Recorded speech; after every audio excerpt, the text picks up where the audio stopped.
రాష్ట్రంలో కురుస్తున్న అకాల వర్షాలు వడగళ్ల వానలు రైతులను తీవ్రంగా దెబ్బతీశాయి.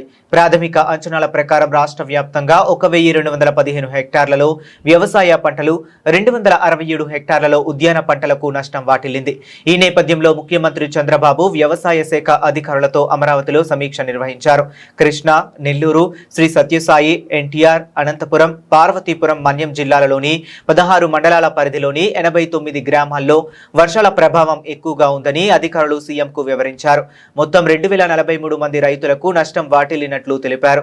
దెబ్బతిన్న పంటల్లో ప్రధానంగా 630 హెక్టార్లలో మొక్కజొన్న, 384 హెక్టార్లలో వరి, 200 హెక్టార్లలో మినుము ఉన్నాయని ప్రాథమిక నివేదికలో పేర్కొన్నారు.